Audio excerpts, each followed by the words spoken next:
All right, so we have some actual reveals and news when it comes to Xbox. This is just days before the new event, the developer direct that Xbox is going to be putting on. So I want to get into a lot of things because for the last couple weeks, there's been a lot of Xbox news. And so let's jump into everything. We have 343 Industries talking about Halo. We have brand new game reveals. And of course, we have a couple more details when it comes to this event. So let's get into everything because there's so much to talk about.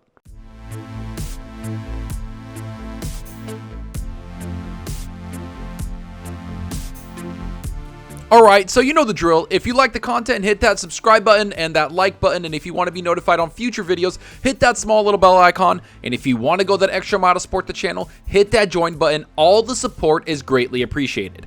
Alright, so we know that Xbox is going to be doing this new event where a lot of people have been talking about. They're going to be talking about Redfall, they're going to be talking about Forza Motorsport, and of course Minecraft Legends, and another game from Elder Scrolls Online. But there's also a surprise that Jeff Grubb and a couple other leakers have been talking about, and that is the new Tango Gameworks game, HiFi Rush. Now, there's not a lot of details about this game, but we can say that it's pretty much confirmed that it's going to be releasing.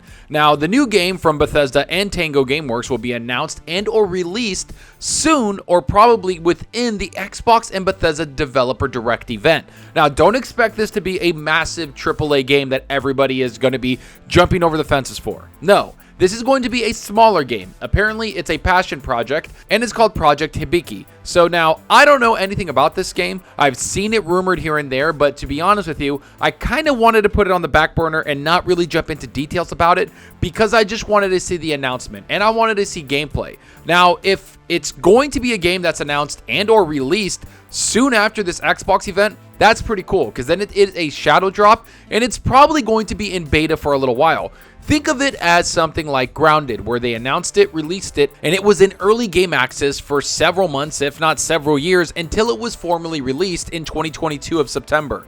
Maybe it's something like that. Now, there is a lot of people that are speculating what it is, that it might be something like Jet Set Radio or something else like that, but I don't want to confirm any of those things, and I don't want to report on any of those things or talk about them because I feel like people are just throwing things against the wall. And the event is very close, so we're probably going to see some details on that. Now, I do have to say that it's cool that a new game is going to come out, and I'm glad that it is going to be in Game Pass, and I'm glad that it is a surprise because let's be real, a lot of the games that are coming out, we kind of know that it's happening, but to get a little passion project out, and maybe some people like it, maybe some people don't, we'll find out soon enough. But from there, I do want to move on to something else, which is this Halo developers talking about the franchise and where it's going to go into the future. Let's get into what this article has to say and talk about the layoffs that have happened. Halo developer says franchise is here to stay after studio hit hard by Microsoft layoffs. Halo Infinite developer 343 Industries took to Twitter on Saturday to share a brief message about the franchise's future. Halo and Master Chief are here to stay, 343 said in a statement attributed to studio head Pierre Hintz. 343 Industries will continue to develop Halo now and in the future, including epic stories, multiplayer, and more of what makes Halo great. The statement comes after Microsoft confirmed that it would lay off 10,000 employees before the end of March. According to Bloomberg's Jason Schreier, 343 Industries was hit hard by the restructuring and lost Halo veteran and creative director Joe Staten, who joined the studio in 2020 to help bring Infinite over the finish line, to Microsoft's publishing division. Staten's reassignment follows a handful of other high-profile departures, including that of Slip Space Engine lead developer David Berger and 343 co-founder Bonnie Ross. Schreier couldn't put a number to the cuts at 343, but he said Infinite's campaign team was particularly affected by the cuts. Prior to the layoffs, the studio also had a long-running hiring freeze in place and had lost a lot of contractors in recent weeks and months. One former 343 staff member blamed the layoffs on incompetent leadership up top. Alright, so as somebody that has worked in the industry for a little while, not the gaming industry, but the tech industry, when hiring freezes happen, that's not a good way to grow within your company. It's not a good internal growth because the hiring freeze isn't just for the contractors, it's for becoming a full-time employee or an FTE. So when somebody has been a contractor for a year or two, they would like to join the company as a more established developer. Get that FTE, get the benefits, get the bonuses, get the percentages, the stocks, all of that. When you have a hiring freeze, you prevent those people, no matter how skilled they are, from joining the company. So when that happens, a lot of people tend to leave the company for, greener pastures. They go to other companies that don't have hiring freezes, or they just charge out the wazoo for any of their contracts. If 343 wants to keep them, they're going to ask for a massive jump in pay because, hey, if you're not going to give me what I want, which is a full-time employee position, I'm going to ask for more money to compensate for that. And if Microsoft isn't going to provide that, they're going to find someone that can. So that is just business. But when hiring freezes happen within a company, it's showing that they need to adjust certain things. And 343, I think, was doing a hiring freeze for a little while. And we know how dire Halo is, and I'm not going to harp on that because I actually enjoyed the campaign. I don't know why the campaign team was affected so harshly. Maybe the writing of the story people need to be affected a little bit more harshly. But to me, the biggest failure was the multiplayer. I enjoyed the multiplayer a lot, but at the end of the day, it's very lackluster compared to all the competition that's out there. The campaign to me was a lot of fun. I enjoyed the open world. I loved it. I put 30 hours in it, and to be quite honest with a lot of people, it was one of my favorite campaigns from Halo. The only thing that it was missing was playing that with your friend, which they've added. And I don't know what they plan to do. I don't know if they're going to give this to another studio or even license out the IP. Either way, 343 is coming out and saying, hey, we are going to be using Halo's franchise, and we're going to continue to develop stories, multiplayer aspects, and even more of what makes Halo great. Let's see what those plans are. I think they need to reset a lot in this next year. And then the year after, start building out your skeleton of what you want for the next game. I think it's going to be a little while before we see Halo, but hey, that's just me. Now let's get into something that has been a rumor for, I feel, years, which is the Gears of War Ultimate Collection. A lot of people have been talking about this, a lot of leakers have been talking about this, saying that the Gears Collection is going to come out and that it's going to have Gears 1, 2, and 3 remastered, or even Judgment, and it's going to have all these games in there. They're going to be able to put it on PC, and I think that's a good idea, but I don't think the game is going to happen.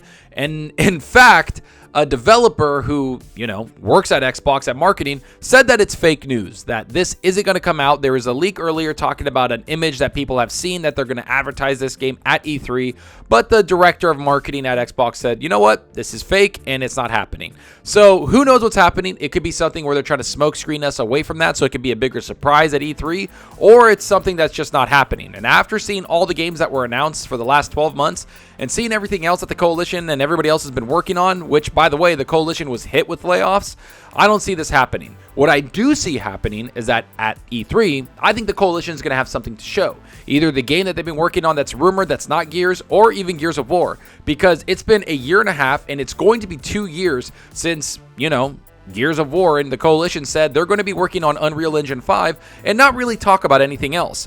I think they're going to come out and talk about this stuff, and I think they're going to talk about Unreal Engine 5 since some games have been launching with it.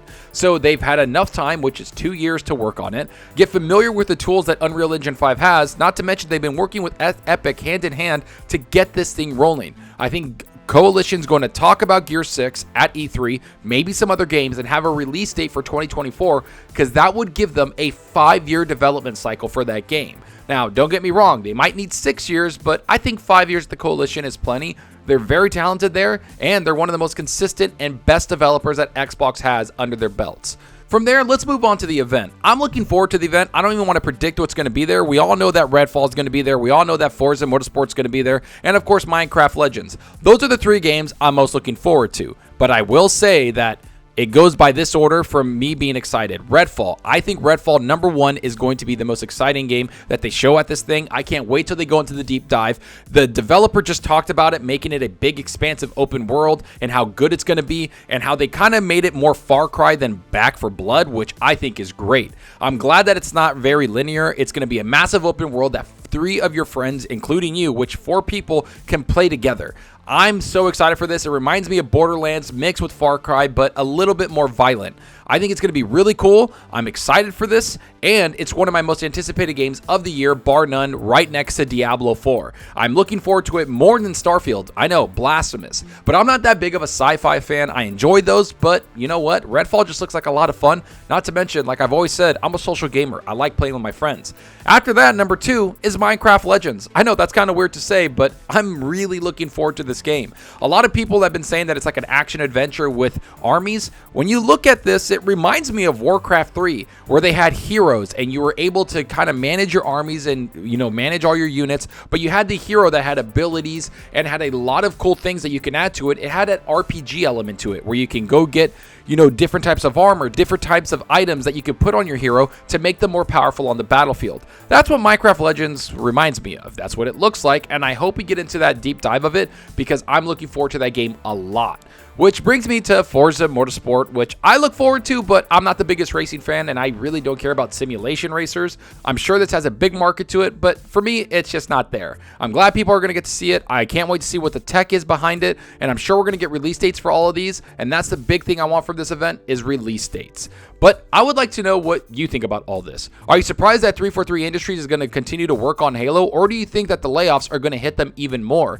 Are you surprised that there's games like HiFi Rush that are going to be announced at this event, and that it might shadow drop like some people have been talking about? And what kind of game do you think this is? And are you surprised that Gears of War, the collection, or Ultimate Collection, or the Collection Edition, or whatever they're calling it, is fake? Or do you think that it's something that might be shown this year, and that we might get this game in the coalition at E3 talking about the games that they're working on, since it's been 4 years since we've heard from them? And of course, what do you want to see at this direct event from Xbox that's happening in the next few days? Are you excited to see anything from there? Redfall, Forza Motorsport, Minecraft Legends, the new Elder Scrolls Online DLC? Or are you just looking forward to getting some release dates on these games and that you don't really care to see the games because I just want to play them? Go down below and let me know. And I hope you enjoyed the video, and if you did, please hit that subscribe button and that like button to support us out the channel more than you know. And give me a follow on Twitter at Zalker87. I'm always on there talking games and sharing my latest videos. Plus, I love interacting with everyone there, so get on Twitter and let's talk about gaming. Also, follow me on Xbox Live. My gamertag is Zalker87, just like my channel name. See what games I'm playing, and let's compete in achievements for the month.